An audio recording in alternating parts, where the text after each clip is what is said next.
All right. I'd like to say good morning or good morrow, wherever you're at in your day.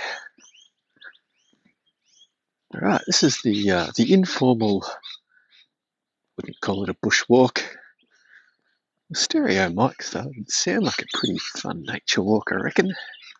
Less of me and more of the bird sound, but it can be a nice format, I think, for a walk and talk. The point of these videos really is for me to jump out of bed, basically get the microphone on my head straight away, such that my conscientious thoughts play up less and also play up more. The ones from the day before hopefully play up more. The ones from today have yet to come my way. So, look, are these therapy videos? I mean, arguably, yes. But not just for me, right? Like, not just for me. Okay, so sometimes I'll take a topic and be a little bit antagonistic towards it, as a method to explore it. The gaming ecosystem, technology, but for technology for entertainment, is probably a fair topic. But because we don't want to do a 3-hour long video about just how failing all of our entertainment streams and systems are, for weird reasons, generally being that all the money that needs to be invested, once upon a time it was an investment, but all the money that needs to go into these tech toys can only come from a finite number of people. And all the companies who make the tech toys are kind of done selling it to the socio-demographics that are their choice subjects. And quite simply, when companies sell faulty products to the poor people invest the time to get the product fixed or sorted, whereas the higher socio-demographics will quite happily see it as a time burden and simply go out and buy a different product or find another solution, generally involving the spending of money, which is the resource that they're rich on, more than the average poor person. So it's a bit frustrating being in the tech world, in the modern tech world. I've given technical support most of my life regarding products, and either as an Aquarian if you're into astrology, or for whatever the reason, I'm just a big fan of playing with technology. Always have. I was washing cars as a young teenager in my neighbourhood so I could get the money to spend on the tech toys. I even rented out console games in the 80s via ads in the newspaper, like national ads, right? I was posting my cartridge games great distances, and the money I would make from that with the connections I had at the various software houses, I could buy more and more games at super cheap prices and had hundreds of cartridge-based games for any given platform. And good times. Played with a lot of tech over the years, certainly imported a lot of consoles. And so today's rant, if we could keep it to, I guess, video games or computer games. They've now become video games. No, no, they have not. Sorry, for the time investment required to maintain a PC platform, I should in no way denounce the efforts required for making PCs work. And I say that as my first PC business in the earlier 90s. And by that point, I'd been doing support for quite a while, but the nature of serving the general public, and I think we put 5 phone lines into the house, run a bulletin board system of servicing our driver files. If you bought a part from us, as I'd say to the other guy at the shop, it's like, well, what if they need the modem driver files, which is typically the market at the time. K56 Flex and X2 variants weren't out, and they were modems that needed firmware flashing. But I digress. I guess what I'm trying to say is tech has always required a bit of effort, but the payoff has generally been that you get to enjoy it. And at the end of the day, you generally had an item with a resale value. And with forced firmware updates and everything pretty much being destroyed at stupidly quick paces, by making it no longer do the features it was sold to us to do, or just making it so unusable that the family no longer want to hit 7 buttons. When they first bought the product, it was hit 1 button and everything just worked. And so I see this across so many devices. And for me, gaming is the end of all that. Gaming is like, oh man, my hard-won dollars in my shitty job, or a lovely job if you like your job, my hard-won dollars are going on this entertainment, right? Because as entertainment goes, this costs my body and my mind less than all the other forms of entertainment, right? Go karaoke on a Friday night, that'd be pretty good, I imagine. Unless you're any good at it. That'd be pretty dangerous, I reckon.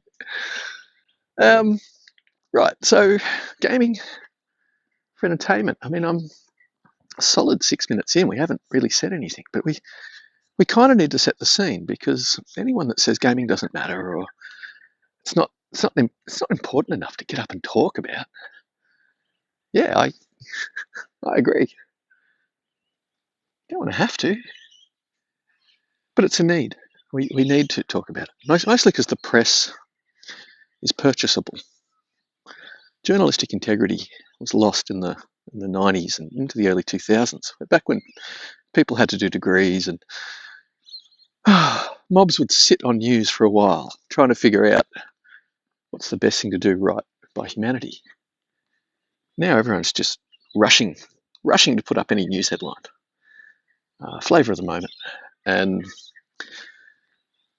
the fact that about 7/8 of the media, as far as I can see, or such a large percentage as to be so overwhelming, is in the camp of one particular entertainment ecosystem, or console ecosystem, if we're being honest here.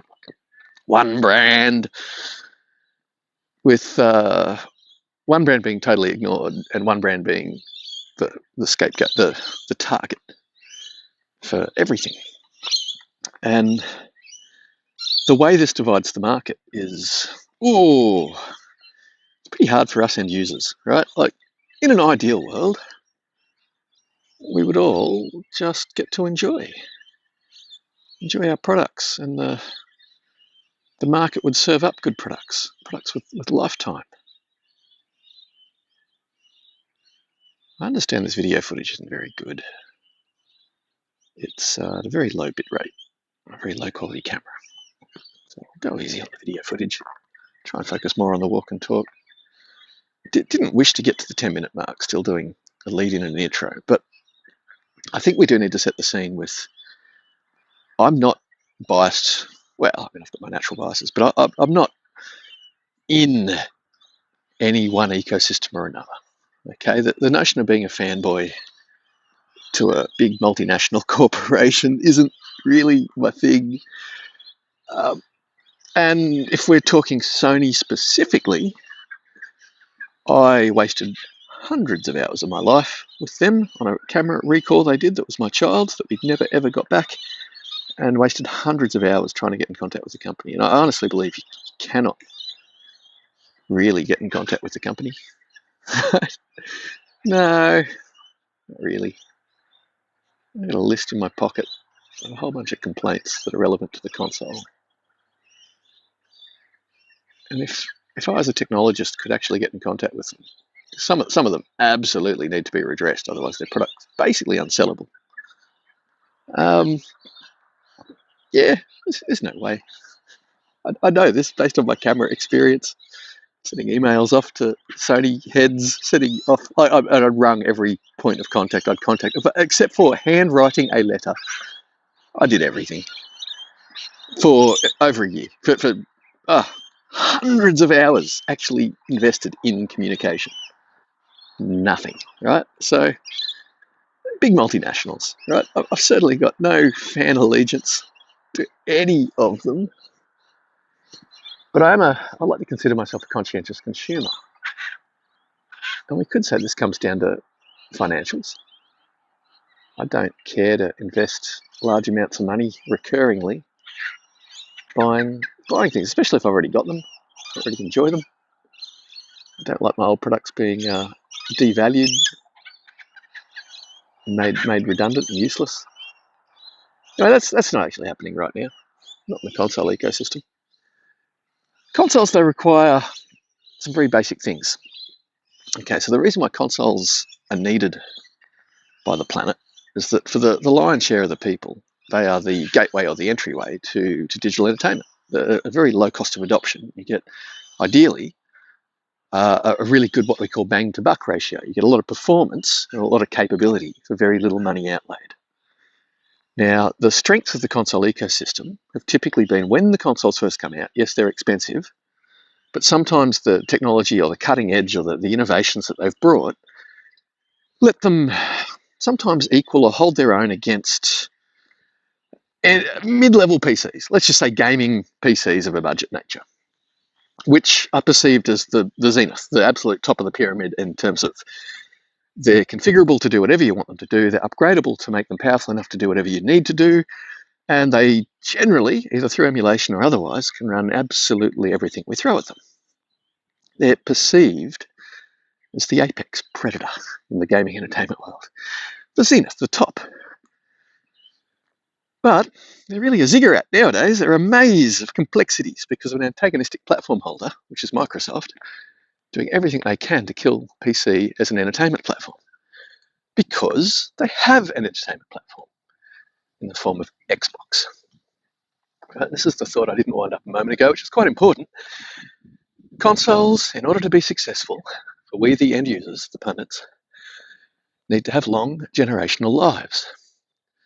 The reason for that being that when a software studio writes for the same piece of hardware multiple times, we call it to the metal, right? If you think of an accelerator pedal being pushed to the floor, the longer they work on one platform, get to know that the tricks of the software engine they're using and the ways to utilize every aspect of the hardware that's before them, the second wave and the third wave or third generation of titles that those software companies make for any given platform is really where they start to shine.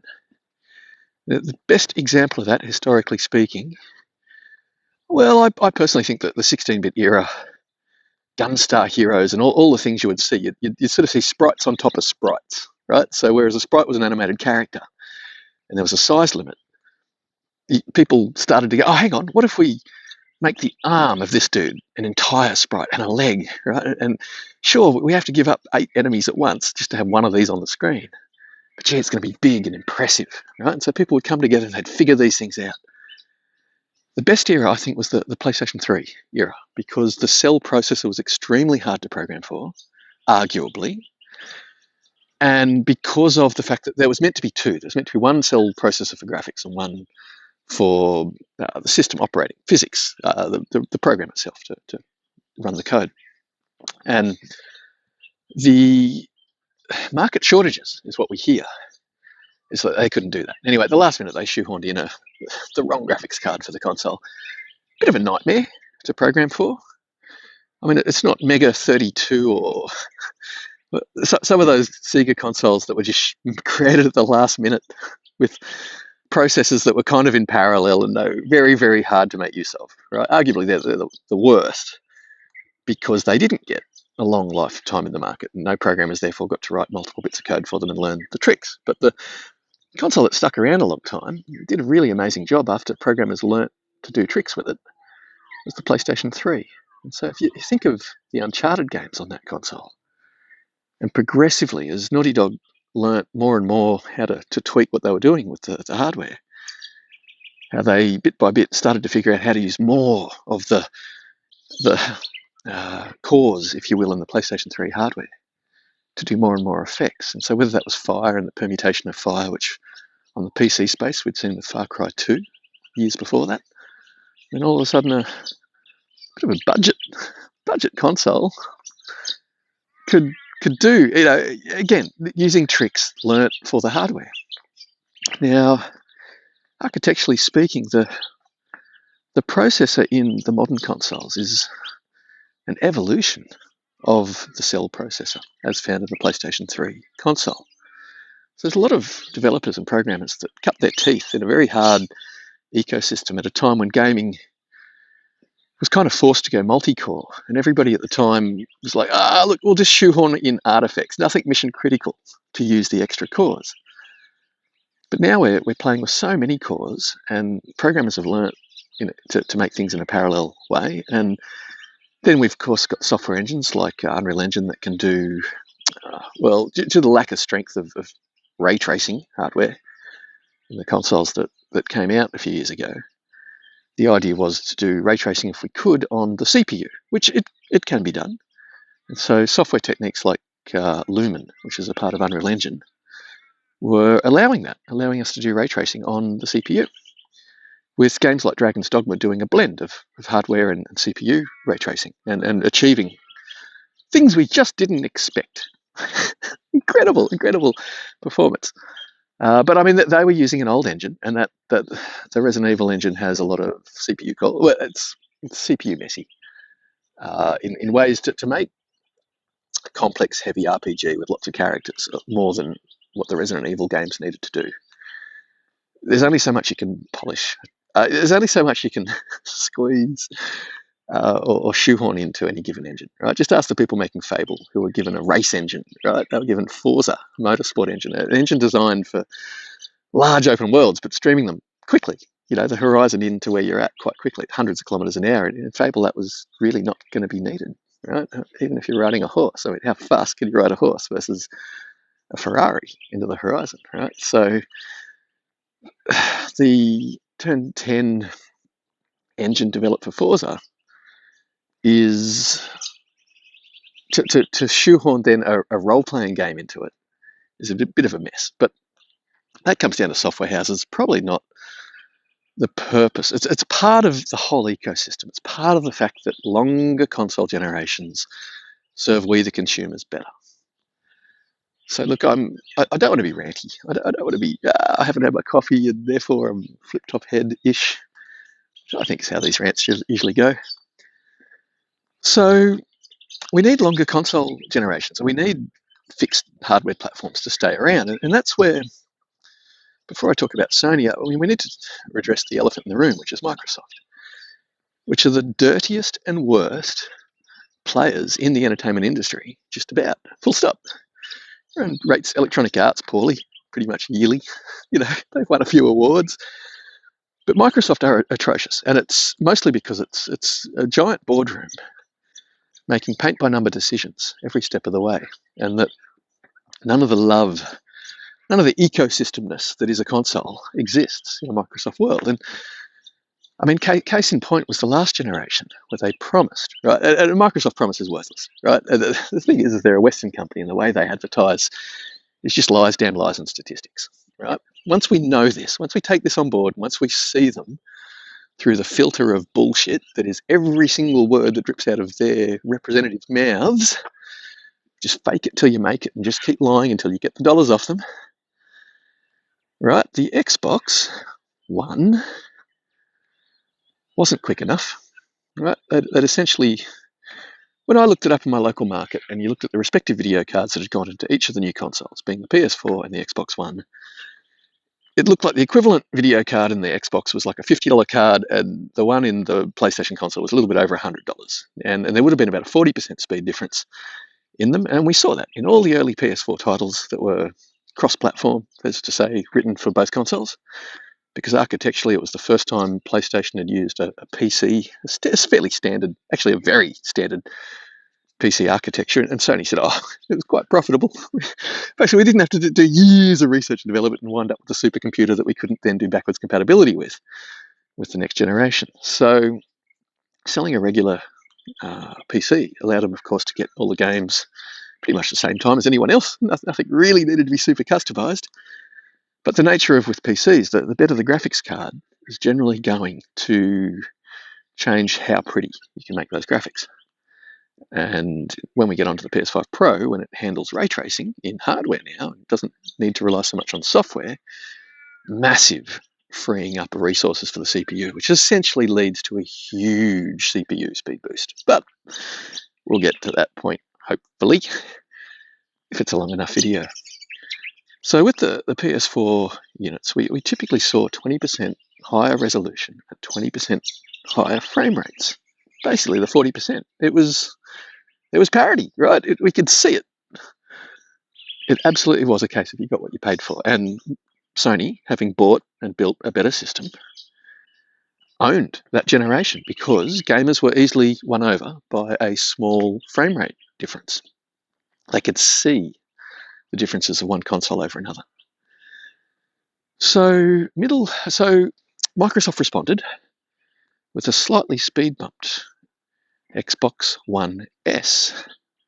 But it's important to note that they kind of swept over the original Xbox One quite quickly. Now you can say, oh no, for years and years and years they both got support. It's like, yeah, but when anyone was counting pixels, like Digital Foundry are completely no, I can't even lie without smiling through that one. The has become heavily biased review sites. Kind of, this was the start of them stopping the doing of the pixel counting.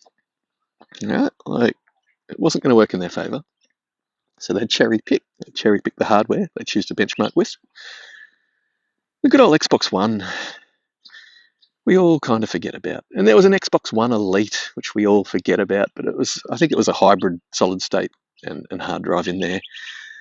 Arguably wouldn't have changed up the way the games run significantly. Maybe for games with mega textures and streaming textures, it could have been utilised differently if it had been the only console existing.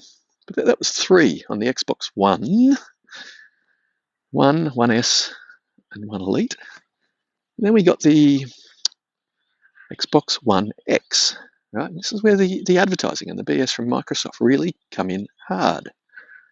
For those that know Microsoft, it's transparent. You ignore them and you never touch their products. You don't let them in your house. But for anyone that is fooling themselves to think that you get a good run with them, right? Because it is true. They play nice. The one thing they've got is lots of money, and they really play nice when they're losing.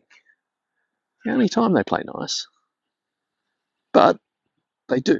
And they give a lot of value at the moment in terms of Games Pass, right? It was going to break the industry. It was basically, hey, we're going to spend money from lots of other divisions of our business. We've been going backwards for over a decade. And we're now just going to buy our way into the market. In the same way that with the original Xbox in the 90s, they were willing to lose money on every console to get one in everyone's house. Because if you build it, they will come. A lot of money to be made in the console industry. But it's only in the console industry. It's not in the PC space. And this is why Microsoft had to move people off PC. But I'll just wind up with the Xbox One X and the promises. Right? Remember when Microsoft said, going forward, this will be the generational low point, right? That we're going to release a new console. And over time, this will be our model going forward. This is how our business will run. And as the new top-end models come out, the older top-end model will become the new middle level or the new low-level platform. Now, a little bit of time happened before the PS5 release. And the PS5 release, on lead up to the PS5 release, there was the Halo footage came out. And overnight, all the internet searches basically jumped ship over to PlayStation. All the pre-orders that were going up on Amazon went over to PlayStation. It was still a while before the next generation, at this time, the PS5 and the Xbox Series consoles, to come out. But the Series S didn't exist. It wasn't a concept until they realised they'd lost the generation, right? They could see all the pre-orders going up at Amazon. They realised, okay, this has gotten away from us. Right? The only reason you own first-party software studios is for launch games for your new hardware, to show them off. Because your first-party studios can be trusted with your hardware well before anyone else, and they can therefore get some polished software out the door on launch. That is the only reason to have first-party studios, right? Software on launch of new console. Boom. Right? So Microsoft don't understand that. Never have, never really will. Anyway, that's huge. Once the platform exists, believe it or not, other people write software for it if your console is successful. That's what consoles are meant to be about. But your backward gen compatibility, which is PS4, when you've got a PS5, there's over 4,500 titles at the PS5's launch in backwards compatibility was one generation, whereas Microsoft with backwards compatibility going all the way back to their first ever console in the 90s didn't even have, they were like 20% less titles in total, right, than Sony. on just one platform, right? So when you build a successful console, you sell over 100 million units of it, and people write software for it. That's just the way consoles work. Stable piece of hardware. Programmers can have a really easy time supporting a game that just works, right? But over in the PC space, okay, so in the lead up to the Xbox the Xbox Series coming out, when everyone jumped ship over to PlayStation in terms of interest, Microsoft realized, well, we've lost another generation, and they couldn't afford it. They were too well invested for too long, in a losing ecosystem, a division of their business, and they needed to turn things around. So they decided to do a Wii, Nintendo Wii, right? Not just a Wii in the corner. No.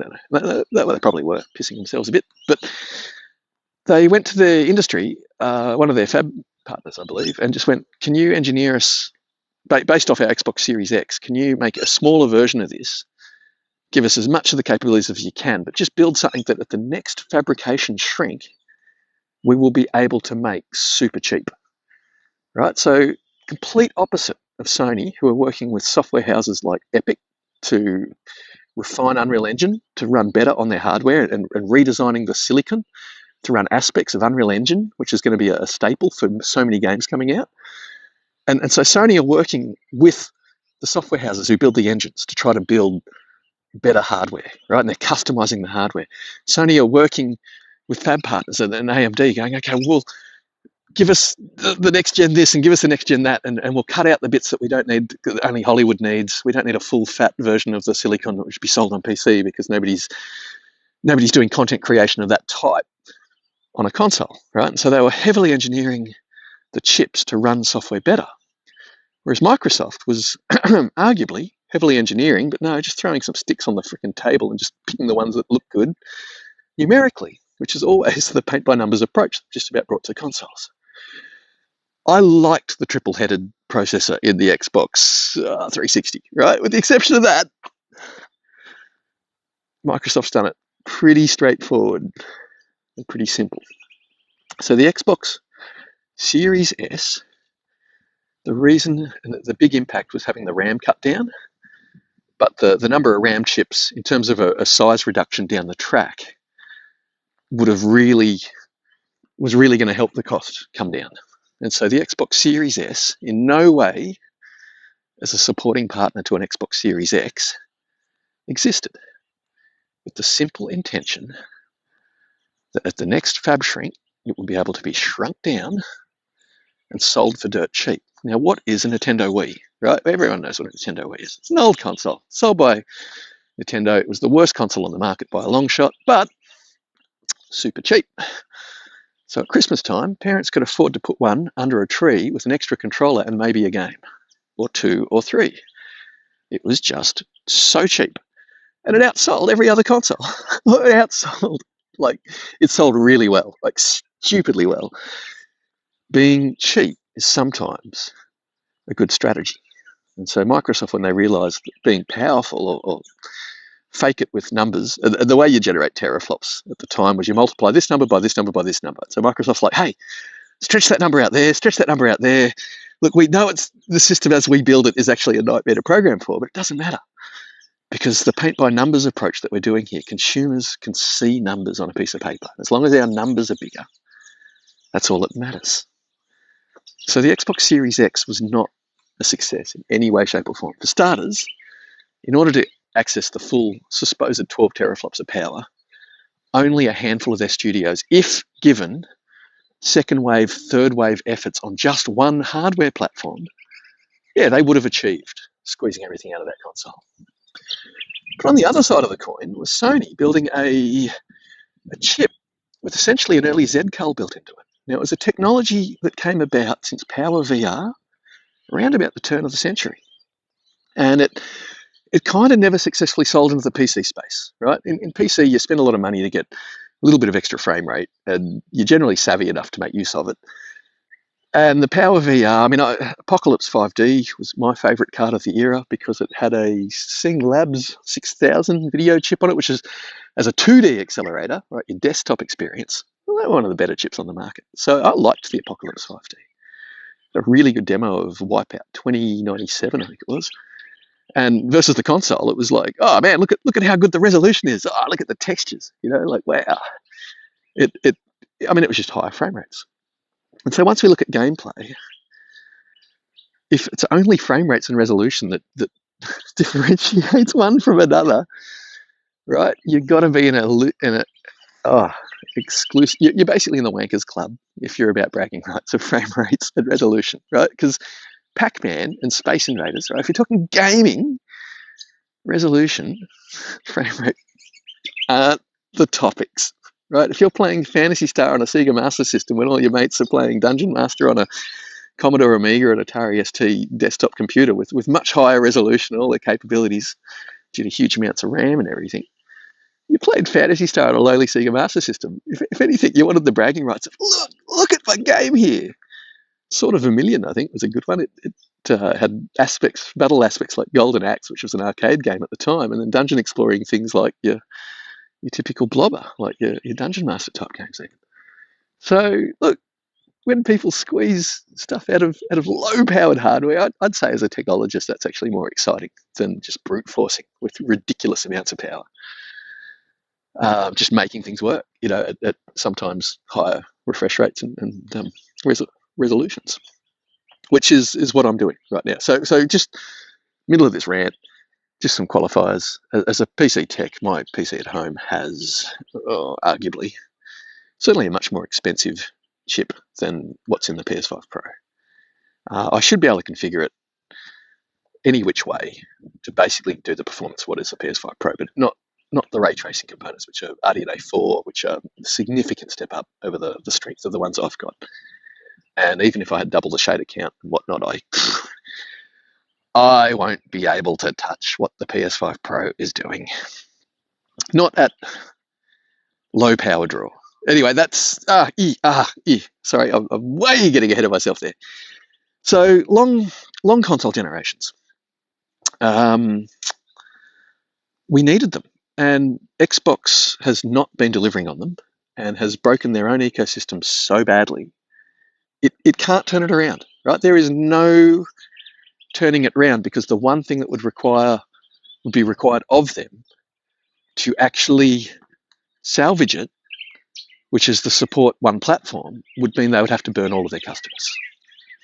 Now, you kind of want to say Xbox users are like NVIDIA users. Like, it's like, fool me once, shame on you. Go on, fool me again. Go on, fool me again. Go on, fool me again.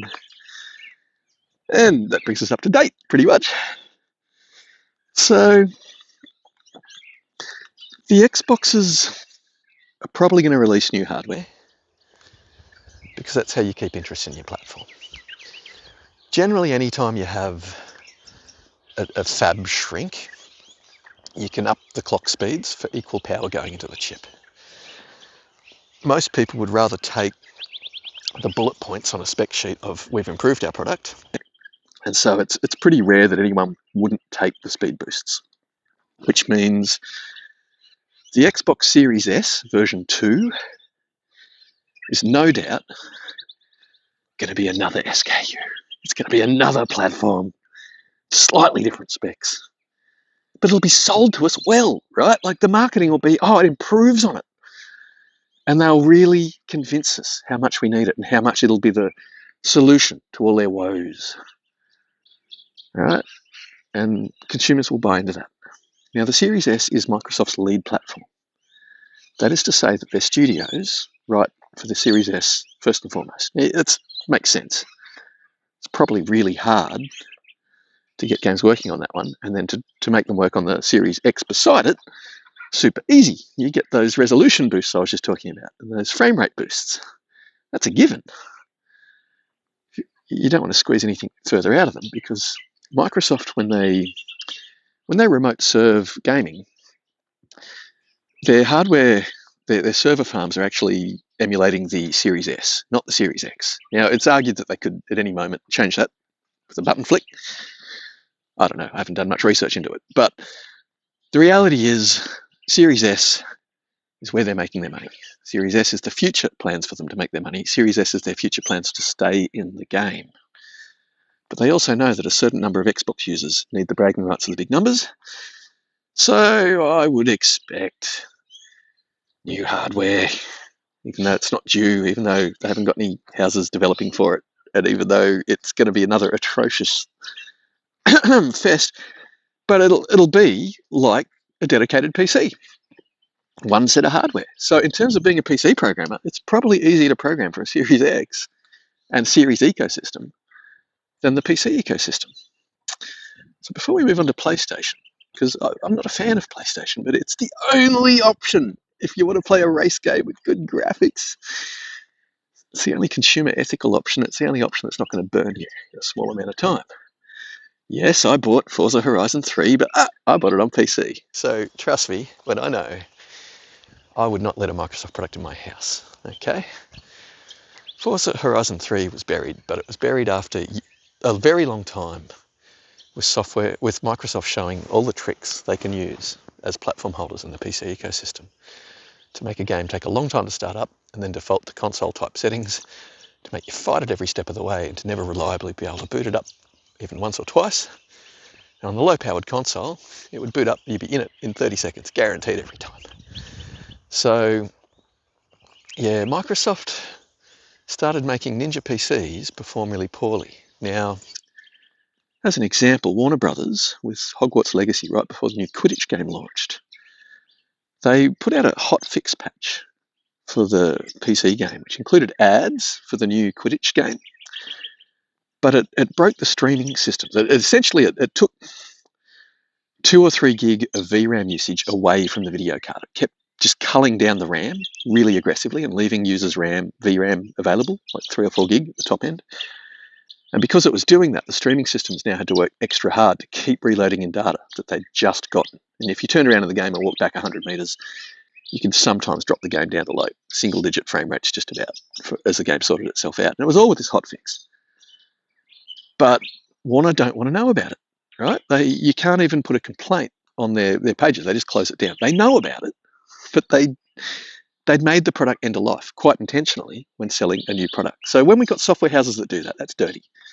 But the thing is they don't exist as an island by themselves. They exist on an ecosystem. And there was a update to Windows at the same time that seems to have broken the way the page file is used in Windows.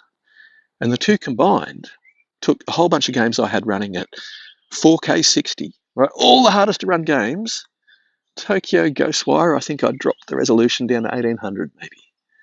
But across all these games, different variations of overclocking my GPU, I could get them all running quite happily at 4K 60 with all the settings on Ultra.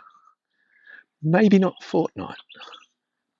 I really had to boost my clock speeds up to the 2700 megahertz variants, and the card ran loud. And I like quiet. I have a really expensive power supply. I like to measure how much power I'm using at any given moment. I like to power sip and run quietly. And when I say power sip, right, when I used to run 2 Vegas, I could run Battlefield 1 at 4K 60 on 1 Vega, and it would consume 250 watts if I was willing to have the occasional frame drop just below 60. Right, if mortar had gone off, if there was a whole bunch of players in a given area, if it was just a really bad map, if I say the ZEP blew up above you and all your CPU cores just fully loaded, risking that slight frame drop. So what I could then do is I could overclock the video card a little bit and the power consumption would shoot up from 250 and it would quite happily peak up towards 300 watts just on the video card. When I used a second Vega, because they were operating in their better thermal zone, the nature of video cards is the more power you put in them, the hotter they get, the less efficient they are, the more power you have to put into them. If anyone understood what I just said there, basically, overclocking components is this vicious, like catch-22, where when you do one thing, it kind of makes it hard to do the other thing. And you just, you got to find the right balance, I guess is the point of what I'm saying. So when I found the right balance by playing Battlefield 1 on 2 video cards, each video card would consume 80 to 100 watts. Right? Now I could say, I could max them both out. I could get them both running at 100 watts, and that was equivalent to the experience of running at 300 watts prior to that. Or if I set them to be a little bit more variable, and they'd hover between 80 and 100, but I would never get that drop below 60. Yeah, if I wanted to do high frame rate gaming, if it wasn't on a 4K TV, might have had some fun there, but it really comes down to power budgets. And this is where consoles really, on low power computing, due to evolution of the parts and the chips and the cleverness and software that uses them to the absolute max, they generally get away sipping power and performing very much the same. So with the Pro console, with a lot of the games now being able to run settings very close to what I would get on my Ninja PC, and we're talking like a $2,500 video card, like it's 2,400, I think, but stupid costs, right? Like quad channel RAM, like, oh man, like a high-end desktop platform, like everything at absolute stupid levels of expenditure, and then just able to be bombed by firmware updates on Windows to just run poorly, irrelevant. And PC tech, I've been overclocking chips since the 90s. Overclocked the bus that my mouse would sit on. PS2 bus accelerators, not PlayStation 2, PS. I'm trying to think. Serial. Parallel serial? PS2? No, I don't know. Anyway, mouse port. Back in the 90s. You can up the polling rate from 60 or 80 to 100 or whatever. Yeah, your mouse would be a little bit more responsive. Right, you can overclock anything if you really want, if you're determined and set about doing it. And as a PC tech, I've generally done that, but always looking at my power at the wall, essentially, because that's when things start getting really inefficient. Two things: you're working your hardware at the absolute bleeding edge; it's going to break. You just look at the Xbox with the red ring of death. Another console where every time Microsoft launched its consoles, in order to get bragging rights at the last minute, they've just upped through overclocking the speeds a little bit, essentially. I think the first one was a 700 megahertz chip. The sales variant was at 733. The console after that, they clearly just needed to try to get a one-up on the PS3, which is a veritable supercomputer, and they just went, fuck it. Sorry to swear. We'll just deal with like 1/3 of the consoles coming back broken. Look at old red ring of death, where they overheat. And it was good. You could use that to fix them. You could wrap them in a towel, run the things for 40 minutes upside down. The warping solder would actually kind of resit back where it should. Get another good 6 months out of them. Then rinse and repeat. But anyway, you run things at the bleeding edge to learn where the bleeding edge is. And then you back off and you find the numbers that become really sweet at a power level and whatnot.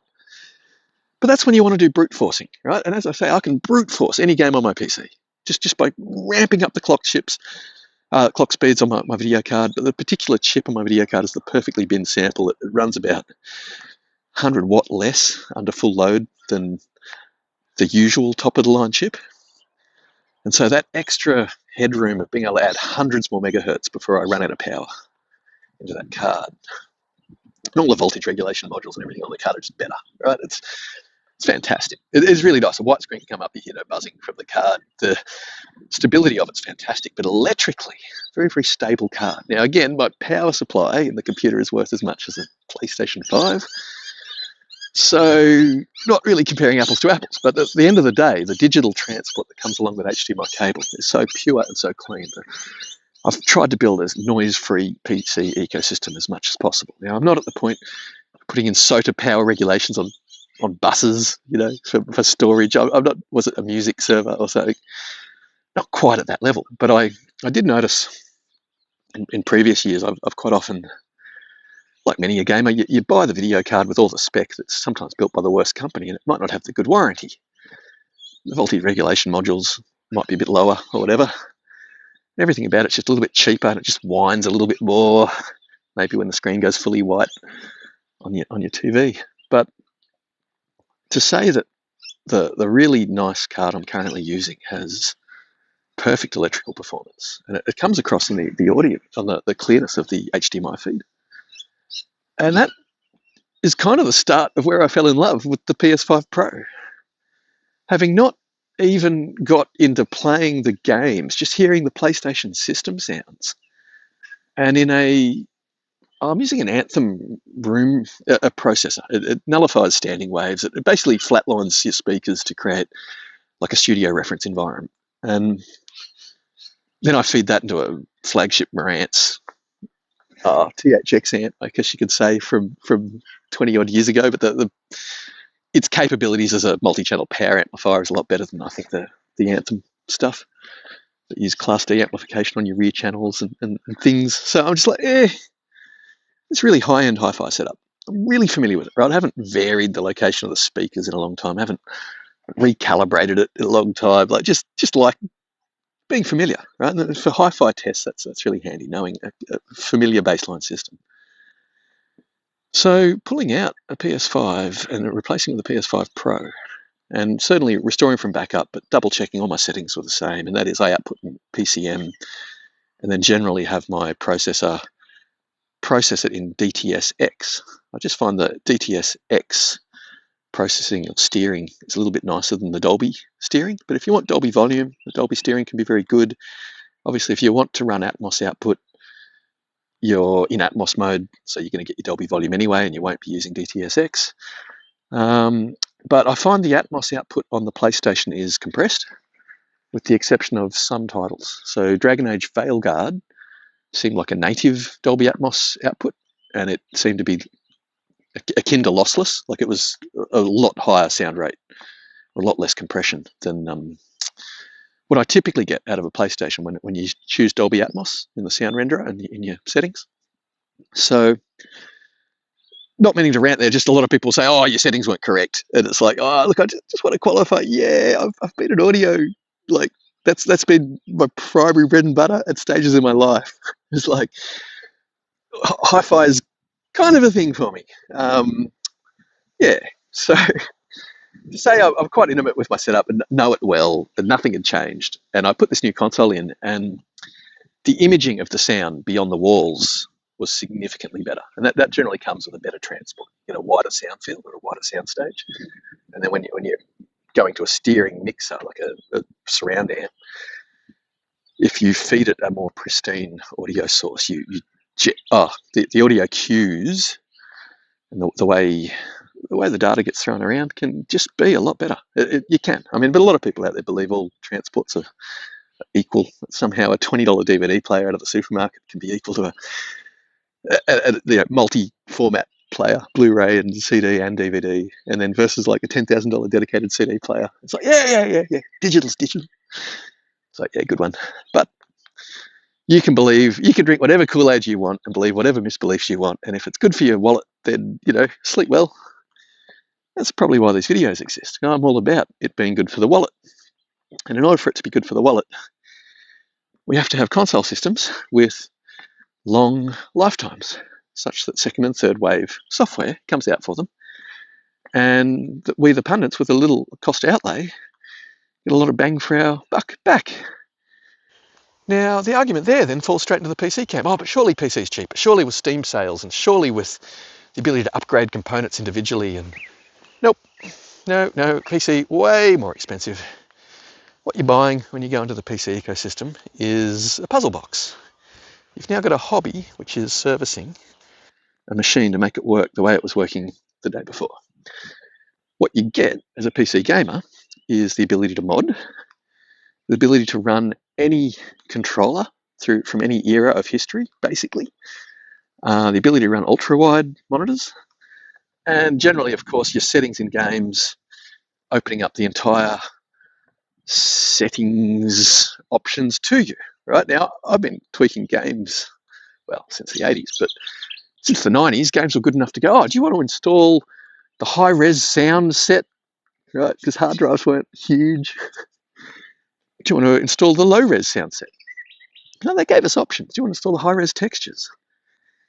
Nowadays, the companies make money selling add-on storage, or Xbox does. I think it's the only area they've made profit in. They sell dumb SSDs with no controller chips, like the world's worst SSDs, and they charge the same amount of money as the world's best SSDs. So it's profitable for them.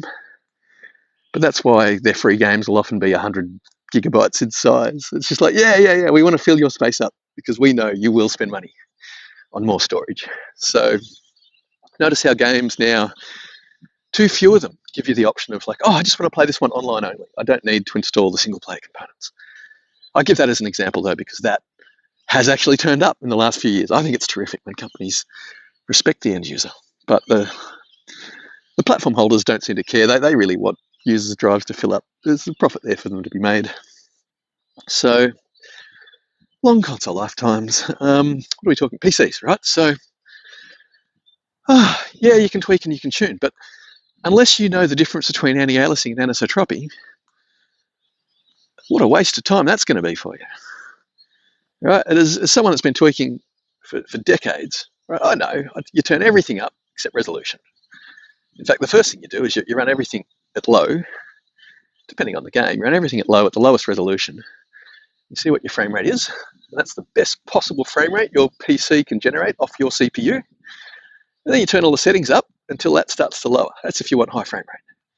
If you don't care about high frame rate, you just need the frame rate to match your monitor or your TV, you tweak accordingly and you turn all the visuals up until it matches. And if you've got power to burn, the settings that you generally turn down, which is your anti-aliasing, maybe your shadows, one or two notches, and certainly your resolution. That's the first one, usually to go, for me anyway. It depends on your monitor type and whatnot. But yeah, you got to tweak. You got to. A PC can be intimidating when it looks like there's 30 or 40 settings you can tweak, but generally most of them you're just going to turn up. If you've got a weak CPU, you might turn your volumetric fogs down or something, but whatever. It's doable, it's fun, it's a hobby. That's the argument. And not really, if you just want to play games. What we really want is software studios to design to output to present devices, but to also give a range. Like, I've never seen 4K hoodwinked onto so many people so quickly, right? And it's really just frustrating for me because as someone who used to do hi-fi installs, I've got friends and people I care about with top-end plasma TVs, right? Really good. They've got 1080 lines of motion resolution, right? Not many people with a 4K set can claim that. First-gen 4K sets might have done 1,200 lines of motion resolution. Second gen sets were about the 1,000 mark, at which point your old plasmas were back to being better than them. By about the third wave of top tier 4K sets, they were sitting on about 800 lines of motion resolution. Nowadays I can easily walk into a shop and see expensive, even OLED TVs, claiming motion rates of like 200 or something. It's just like, no, cheap. If you feel a TV needs to have 480 frames a second in order to look good, right? Don't buy such a cheap brand, maybe.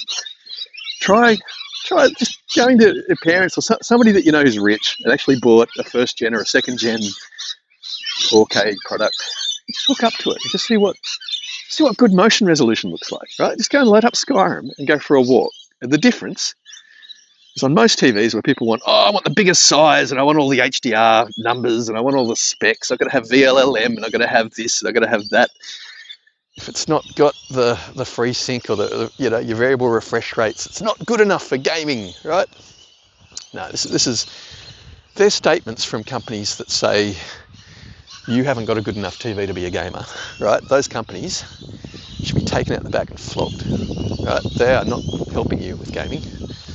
They are completely trying to say you need an Xbox, and because nothing's programmed well for an Xbox, you need a variable refresh rate monitor to enjoy it the best, right? So you don't need an appropriate TV.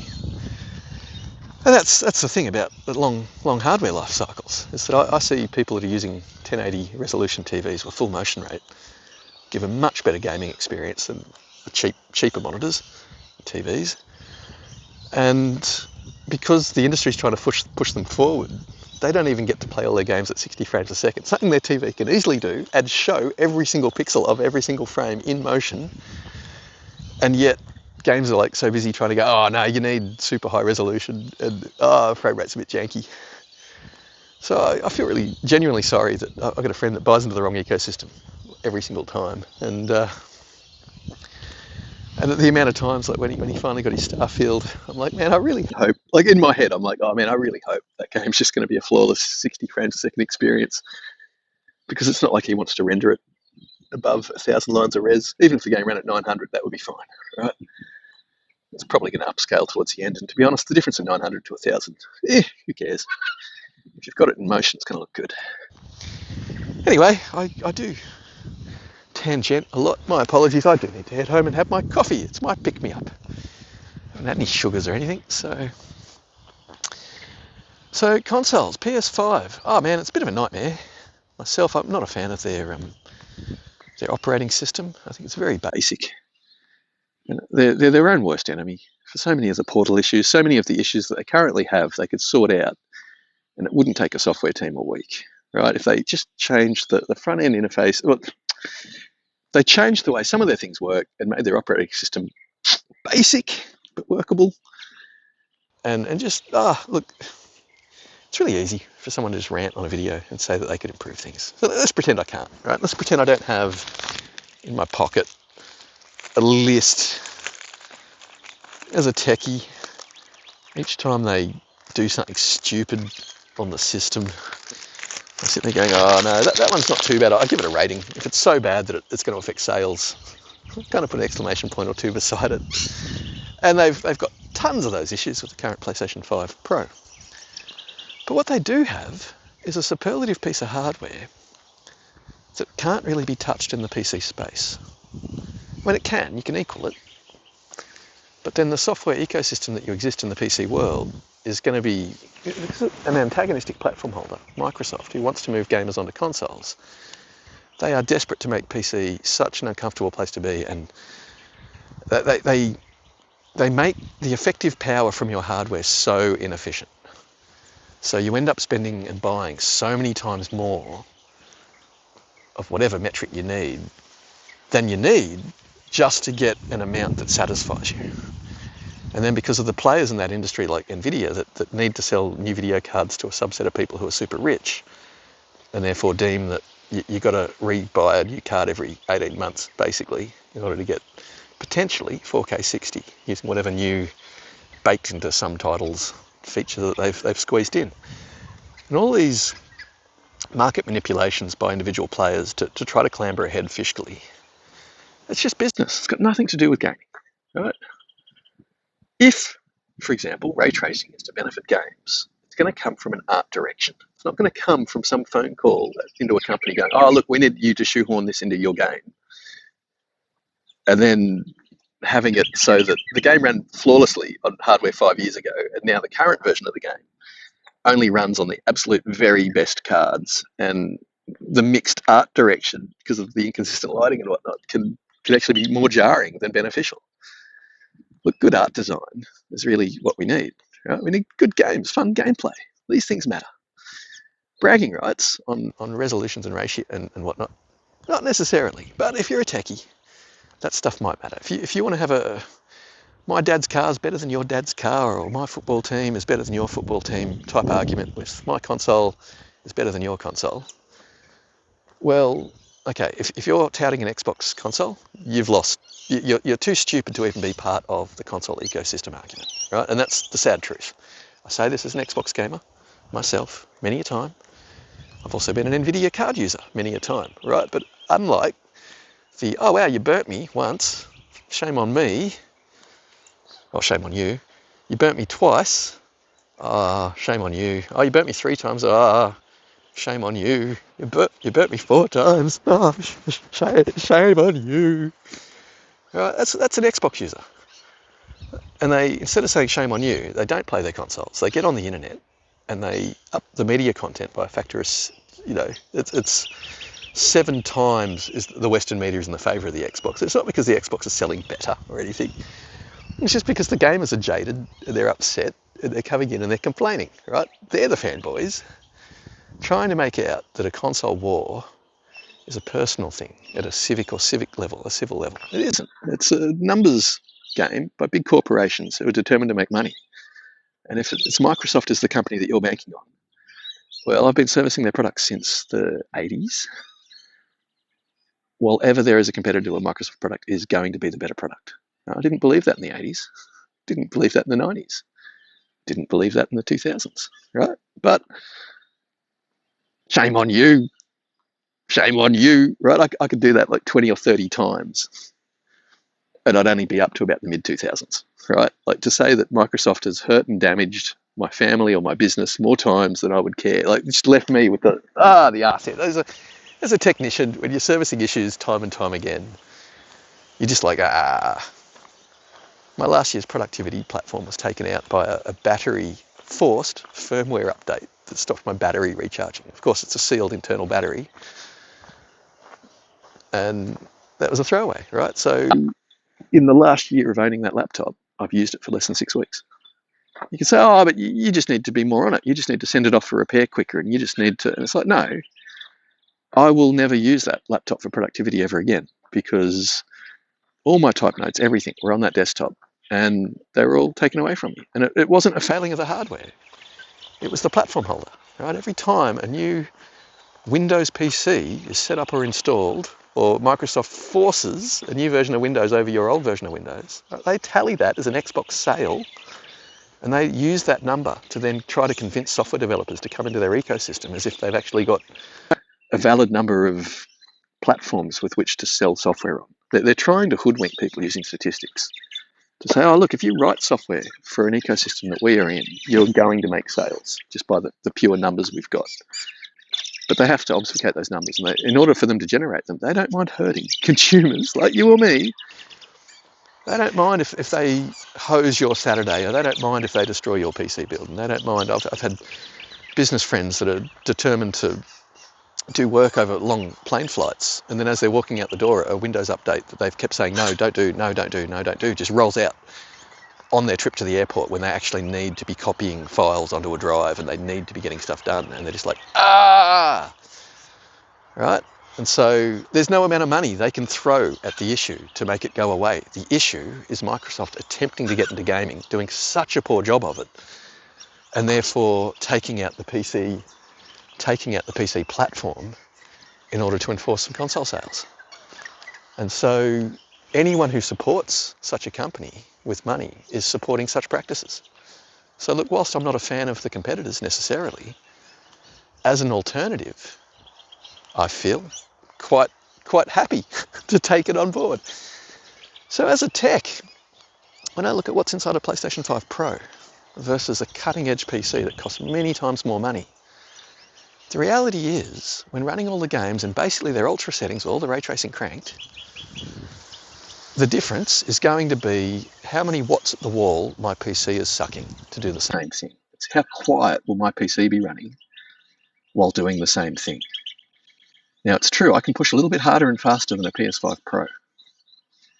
And to do that, my fans will be loud, and I'm all water cooling and all Noctua fans, and I'm all about silence from my PC, right?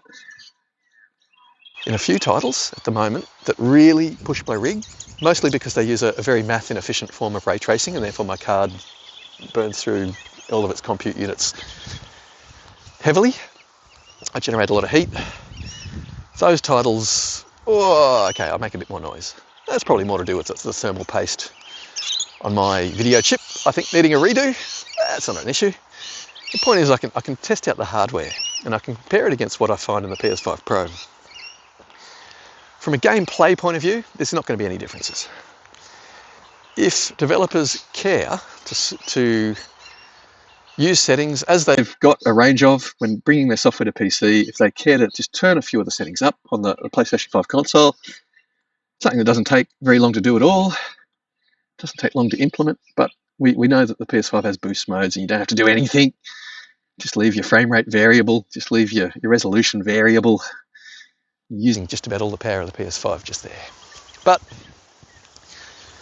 as developers start to push, now ray tracing is an interesting topic because there's two methods of ray tracing, arguably. Well, there's four. And NVIDIA are good enough to have given three, and AMD have been trying to come up with their own. NVIDIA worked the BVH tree top down, bounding volume hierarchy. It's basically like if you were to separate the world into smaller sections and then track light into those smaller sections, it saves you having to do crazy math over the entire scene, bouncing every light through everything, right? Sometimes you can figure out, oh, the light that goes into this section doesn't escape that section. It doesn't then affect this area here. So we can stop figuring that out. That's my take on it, BVH, anyway. So NVIDIA worked from the top down AMD work from the bottom up. Arguably, which way do we track the light through a scene? So NVIDIA, they didn't really have ray tracing ready, but it was a bullet point that was just going to generate sales for them, right? They knew they could hoodwink people.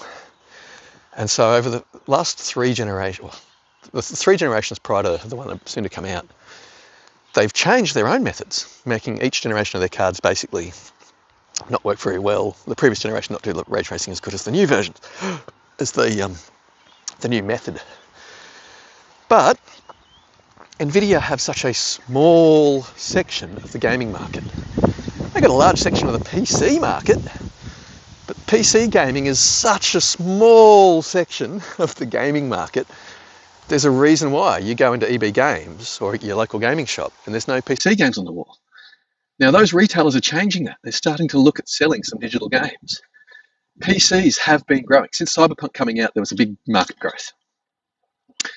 So by spec, there's a whole bunch of PCs out there with a range of capabilities, somewhere between a PS5 and a PS5 Pro. There's going to be a lot of software that's written to make use of this stuff. But with regards to ray tracing, if you're a developer, and you're making software that you're going to sell on well over 100 million platforms, as in typically the console space, you write the software once for one set of features and figures. It's generally pretty polished. It's really good. It's really easy. When you write to the PC space, you've got to support all the PC users. It's a real nightmare. So what we find, and then you don't even get the sales for it at the end of it, unless just trying to sell a niche game that doesn't exist on console just so that you can sell it on the PC space. I don't know.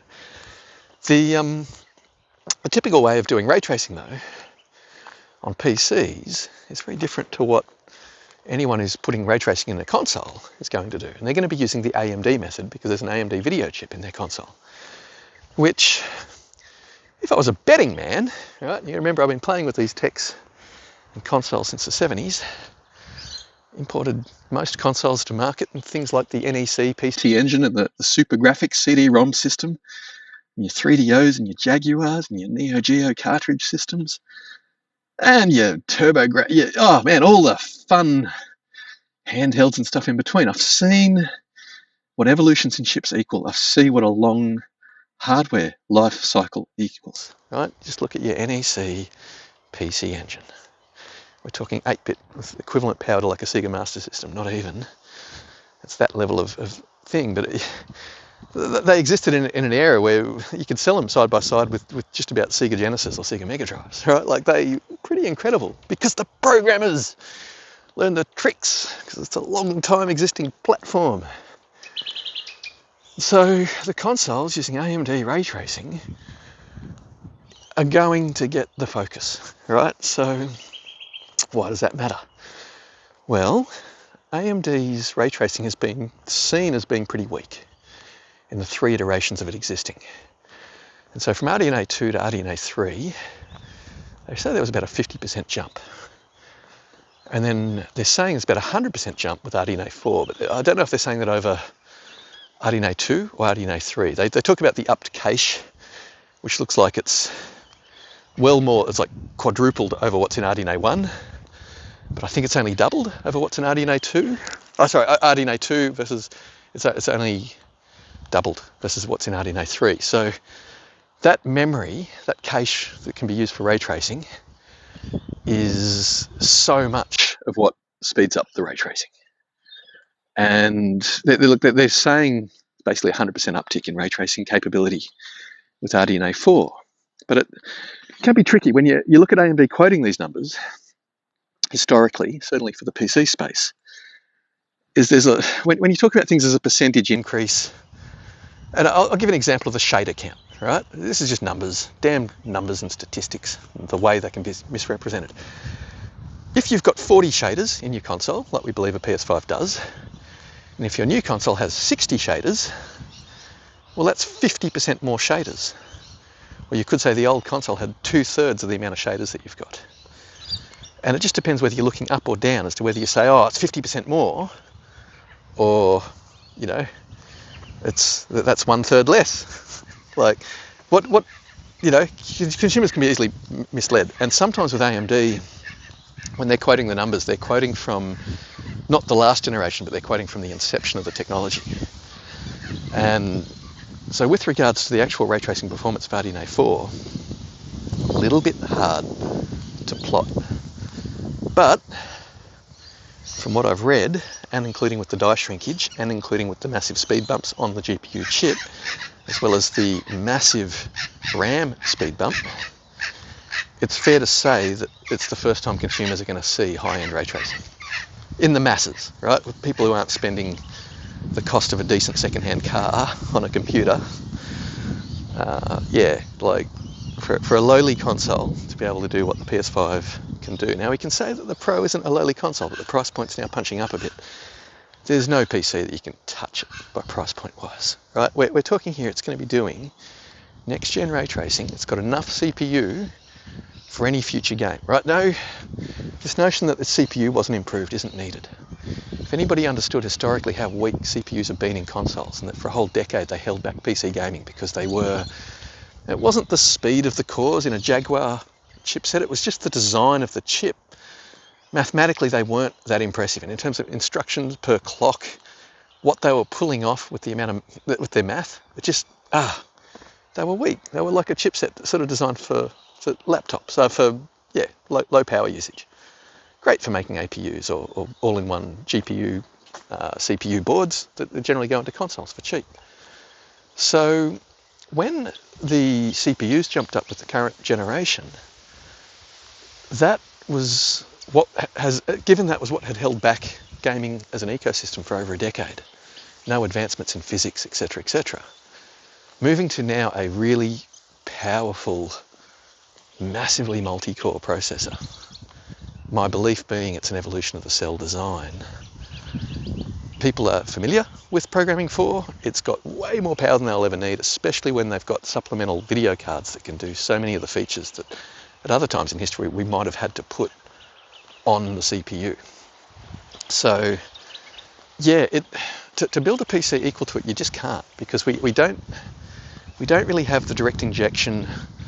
The buses and the way the PlayStation is designed, the way some of the caches can be fed forward and back via various areas of the chip, for me harkens back to the days of AGEA physics, when they sort of said, oh, we need a physics accelerator.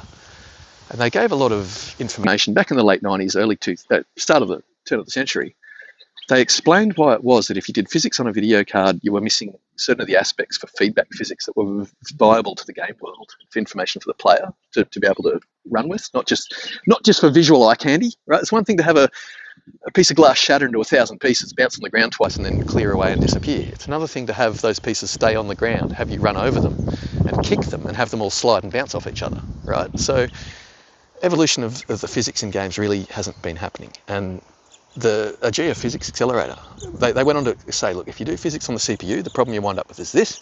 If you do physics on the GPU, the problem you wind up with is this.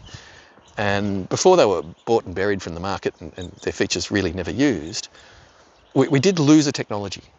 But with the evolution of what has been done with the PlayStation console, per Epic's request, per a few things, the upped cache. Now, I'm not just talking in the PS5 Pro, I'm talking in the base model PS5, when they first evolved the RDNA 2 chipset to a mixture of RDNA 3 and RDNA 2. Now they're doing a mixture of RDNA 3 and RDNA 4, right? Machine learning and the ray tracing from 4, which is where the big improvements were.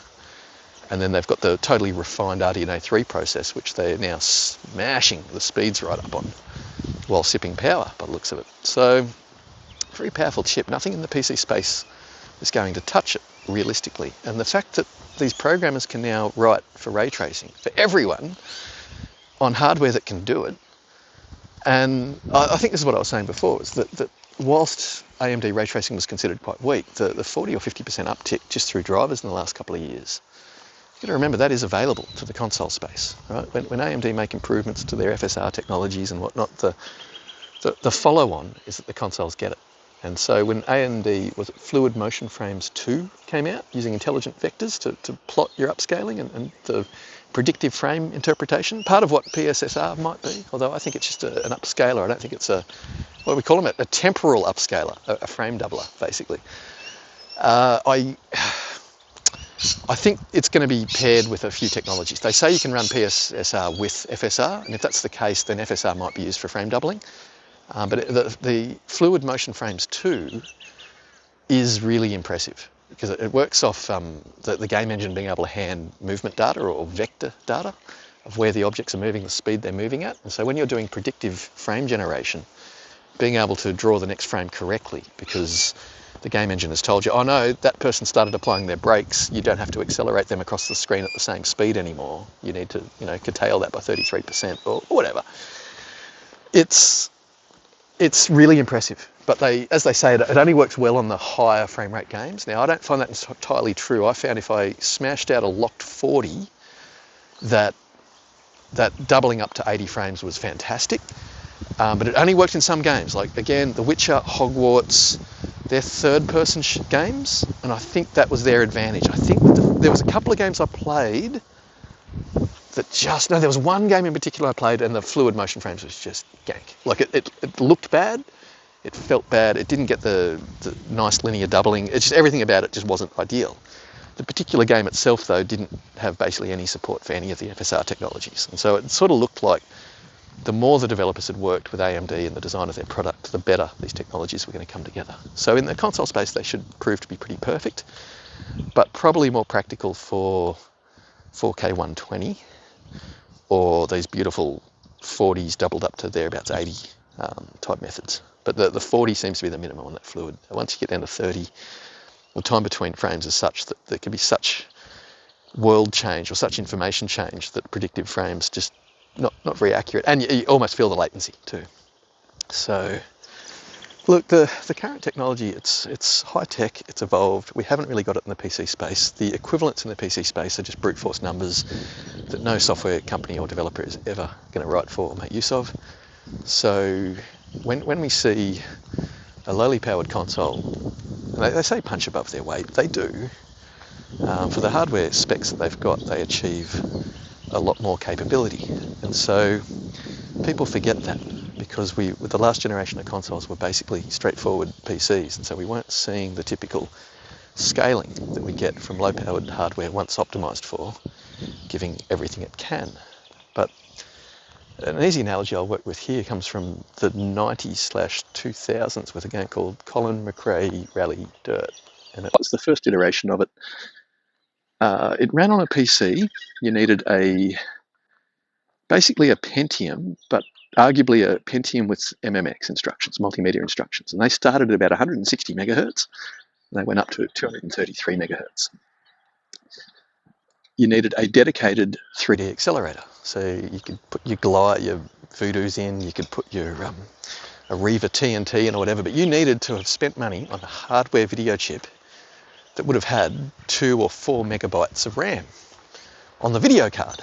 You needed system memory, probably about 8 megabytes, might have been 16. I try to think back at that era, what the heck, we might have been in 64 meg. I think it was. I think I might have had machines with 128, but I think it was starting to get into the world of like things like some of the Might and Magics were like 48 meg ran a lot better than 32 and as good as 64. But you could see that the games, they weren't being optimized for any specific set features. Like no one ran 48 meg of RAM. You generally have lots of 8, but times 4. And so things like 32 or 64 are fairly normal. And when we found all these games, sort of like, you could just see they were just being churned out. Anyway, Colin McRae Rally on a PC required serious parts. The PlayStation was a 33 megahertz chip with no dedicated video card per se, and 2 megabytes of RAM total. Right? I think I had 8 megabytes of RAM on my sound card at that time in history in my PC. Like, oh my lord. Might have been 64 meg of RAM. Was it a Creative or 64? Yeah, that sounds about right. I think Battlefield, and there's 1 or 2 games you could load the sound banks onto the RAM on your sound card. But sound cards became really unattractive because they didn't necessarily up your frame rate, right? If you started doing complex sound tracking through an environment, at a really complex level, sometimes it would affect your frame rate. And that's a case in point of Tempest Audio, which is one of the many features that's in a PlayStation that is untouchable on any other platform, right? And I've got ASUS Sonars, and I'll happily run Dolby headphone, and I've tried a lot of headphone renderers and stuff, but I'm quite happy using outboard good equipment. But the reality is Tempest, as a multi-channel tracking sound engine usable by the software, it then outputs on whatever hardware renderer you choose to use. So if you want to use Atmos, you can output Tempest in Atmos, right? People get confused about what Tempest is. But when you want to do hundreds of channels of sound tracked through an environment, like ray tracing, right? And bouncing off some surface, bouncing off all surfaces, but some surfaces will sharpen the sound, some will obfuscate or dullen the sound or dampen the sound. And I mean, we had this in the PC space before Microsoft went, oh, hang on, our Xbox has an N4 sound chip and we do Dolby Digital encoding. PCs, if we bury PC sound cards, we don't, that PCs won't be able to touch us with the Xbox, and we'll get more Xbox sales gaming. And so they claimed with Vista that the hardware abstraction layer couldn't, you'll have to borrow your sound cards again. And all the sound card companies saw it as an opportunity to go, cool, we'll sell you fresh stuff. And then Daniel Kay came along and just went, oh, no, I'll make the old sound cards work quite fine in the new ecosystem. But the reality was we lost hardware sound pretty much around that time. Creative had sued the arse off Oriel. Sorry, Oriel had sued the arse off Creative, had stolen their tech. Creative lost the lawsuit, but Oriel had gone bankrupt, tried to fight them, and so then Creative just bought up the broke company and then buried Oriel A3D, saying that their environmental audio extensions were going to incorporate it and improve, and EAX4 and 5 and whatever, but that was just crap compared to it. Oriel A3D 2 in particular, play Half-Life, play Thief. It's a whole genre of games that came out based on audio immersion and tracking sounds through an environment. And yeah, we didn't have, in entertainment, we'd lost that feature for so long. It turned up again on the PlayStation Vita. That's the first form of Tempest. It got enhanced for the PSVR, number one. And then it's been enhanced again for the PS5 Pro in terms of, I think it's ×8 the number of channels and capabilities of what it had on the PS Vita. But if you want to experience it in all its glory on PS Vita, you get Killzone Mercenary, and just listen to the audio environments in that. You'll find it's an amazing experience. Anyway, untouchable. Go for it. PlayStation ecosystem. Consoles for the win.